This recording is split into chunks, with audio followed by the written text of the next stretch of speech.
राम नाम एक कंठ है और सब साधन है सो अंक गए कुछ हाथ नहीं अंक रहे दस दूर। एक भगवान नाम का केवल एक ही अंक है आपके पास में, प्रभु नाम, और एक के पीछे कितनी बिंदी लगाओ, एक लगा दोगे तो क्या बन जाएगा 10, और दूसरी बिंदी लगाओगे तो 100 है, और लगा दोगे तो 1000, जितनी लगाते जाओगे उतना ही बढ़ता हुआ चला जाएगा, और कहीं एक को हटा दो तो फिर क्या रह जाएगा 0 0। ऐसे यही अगर प्रभु नाम आपने हटा दिया तो आपके पल्ले कुछ भी नहीं, इसका तो जितना स्मरण करते रहोगे उतनी ही भक्ति बढ़ती हुई चली जाएगी। इसको कम नहीं करना है, इसको बढ़ाना है। जीवन में अगर प्रभु नाम नहीं है तो ये जीवन व्यर्थ है, ये सोच लीजिए। और कहने लगे कि राजन अब तुम बैठो, पहले तो ये बताओ तुम्हारे मन में तुम घर बार राजपाट सब कुछ छोड़ के आए हो, किसी वस्तु में तुम्हारी लालसा तो नहीं रहेगी ना? आदमी कहते जल्दी देता है कि मैं जा रहा हूँ सन्यास लूंगा, कहीं घर में किसी वस्तु में मन तो नहीं अटका होगा, पहले सोच लो। यहाँ सुखदेव जी कहते हैं परीक्षित से, कहीं किसी को पैसे वैसे तो नहीं दे रखे, किसी याद आवे कि नहीं पैसे दिया मैं, अरे मारे जाएंगे, किसी को पता भी नहीं है। बोले नहीं महाराज, जब मैं सर्वस्व का त्याग करके आया हूं तो मेरा मन परिवार में नहीं है, किसी भी वस्तु में आसक्त नहीं है। तब सुखदेव जी ने कहा कि आप निश्चिंत होकर के बैठिए, अब मैं तुम्हें वो कथा सुनाऊंगा जिससे कि तुम्हारा मन भगवान के चरणों में चला जाए, और मृत्यु का भी भय मत करिए, बिल्कुल भय मत करिए। सुखदेव जी महाराज ने आज सुखदेव जी आसन पर बैठ के परीक्षित को भगवान नाम की कथा सुनाते हैं। किसकी कथा? श्रीमद् भागवत कथा।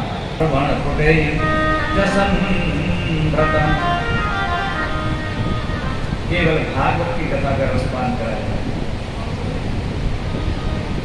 परीक्षित बैठा, कैसे करते हैं ये आप मुझे बताइए। तो सुखदेव जी ने कहा कि राजन, एक को हम बहुत श्याम, पहले इस पृथ्वी पे क्या था?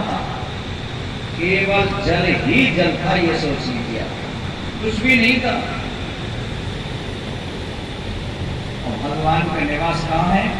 जल में, और अंडे के रूप में बहुत वर्ष उस जल में रहे मेरे ठाकुर। तब भगवान ने सोचा कि एक को हम बहुत श्याम, मेरी इच्छा है कि एक से अनेक बनूं।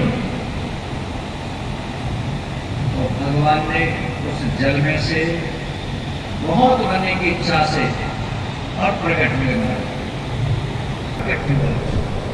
3 शक्तियां निकली।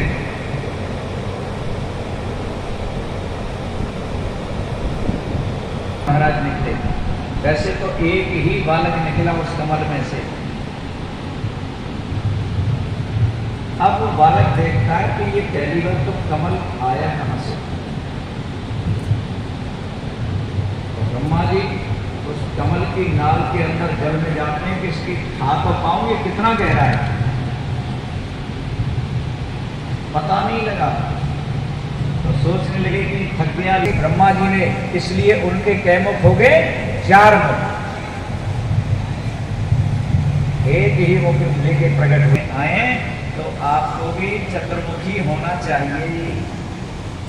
परिवार को भी देखो, कहीं बच्चे कुमार के तो नहीं जा रहे, व्यापार को भी देखिए, धर्म को हम ऊपर वालों की तरफ दृष्टि डालते हैं, इसलिए अपने नीचे वालों पर भी दृष्टि डालिए। ये नीचा जीवन कैसे कर रहे हैं, उनका भी आपको सहयोग करना चाहिए। ये आपका धर्म है। ये सिद्ध करता है चतुर्मुखी होना ब्रह्मा जी का मार्ग। ब्रह्मा जी ने देखा चारों तरफ जल ही जल, पता नहीं तो आकाशवाणी से दो अक्षर सुनाई दिए, पहला है ता और दूसरा है पा, जो कि वर्ण का 16वां और 21वां अक्षर है।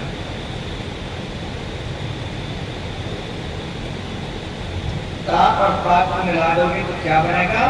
तप। तप मीन्स तपस्या। अगर मानव शरीर मिला है तो तप करने के लिए मिला है, साधना करने के लिए मिला है।